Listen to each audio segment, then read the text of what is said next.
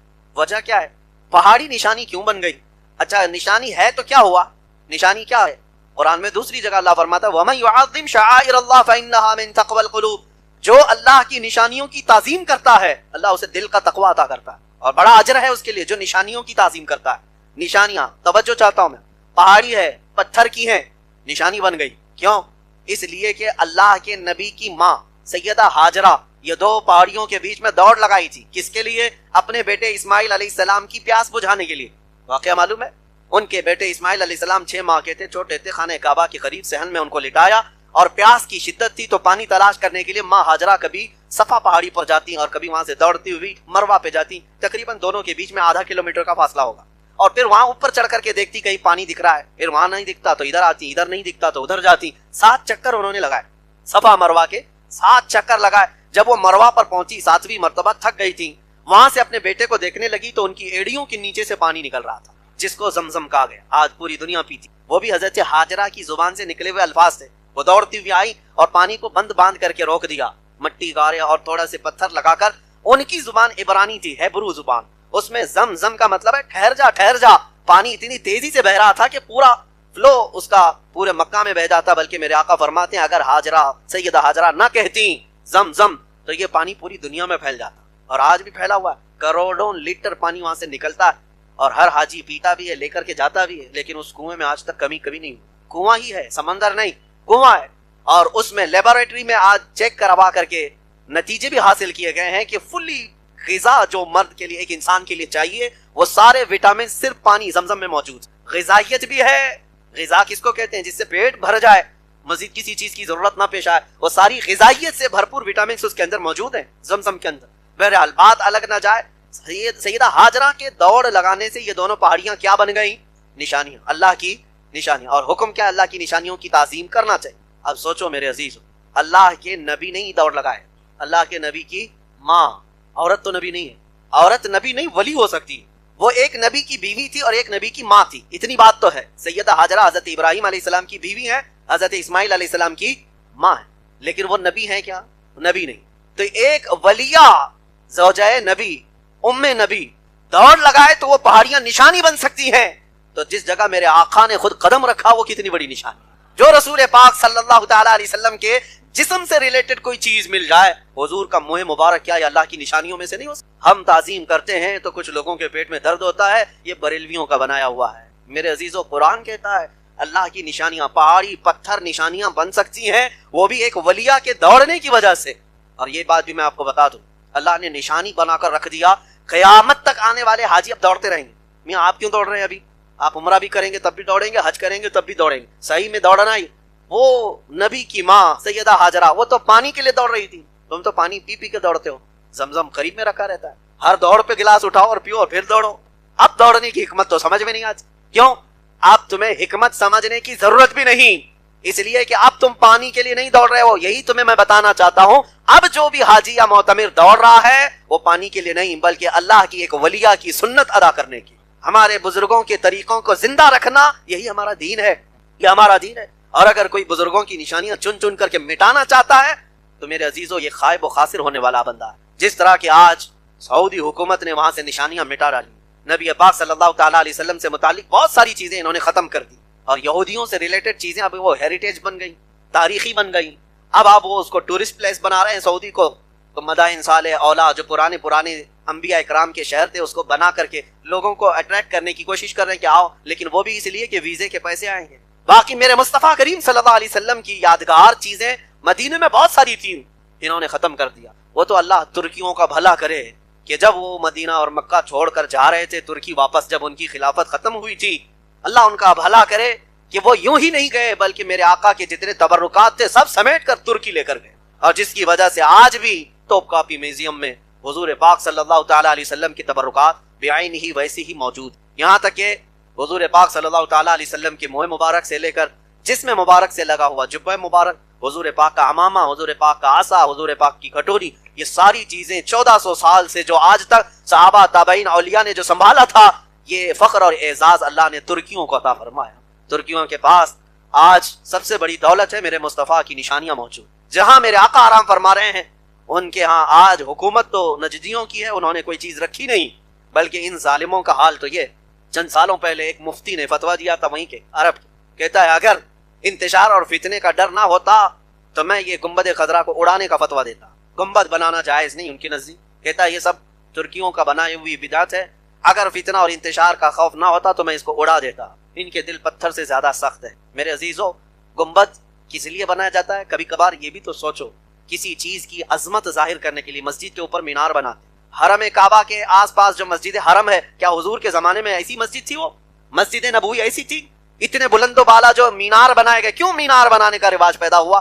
مینار بنانے کا مقصد یہ نہیں ہوتا کہ یہ کوئی ایک ڈیزائن ہے، بلکہ صرف اور صرف یہ اونچے مینار عظمت بیان کرنے کے لیے، علو شان بیان کرنے کے لیے بنائے جاتے ہیں. اسی طرح گنبد بھی ہمارے اور آپ کے لیے تھوڑی نا گنبد ہر گھر پہ بنایا جائے گا. گنبد وہی بنایا جاتا ہے جو عظمت والی ذات آرام کر رہی ہے، ان کی شان بتانے کے لیے. اور ان کو حضور پاک کی عظمت و شان سے کچھ لینا دینا نہیں. گنبد سے بھی نفرت، مینار سے بھی نفرت. بلکہ حقیقی بات یہ ہے کہ حضور سے جب عداوت ہو جائے تو وہ اسلام سے نکل چکا ہے، وہ اسلام سے خارج ہو چکا ہے. اللہ تبارک و تعالی ہمیں عاشقان رسول کی جماعت میں رکھے اور انہی کی اقتداء میں ہمیں موت عطا فرمائے. الحمدللہ ہمیں اس بات کا فخر ہوتا ہے کہ اللہ کریم کا ایک بڑا احسان ہے کہ اس نے ہندوستان میں بھی رکھا تو بریلی والے عاشق اہل سنت، عاشق صادق کی اقتداء میں ہمیں رکھا.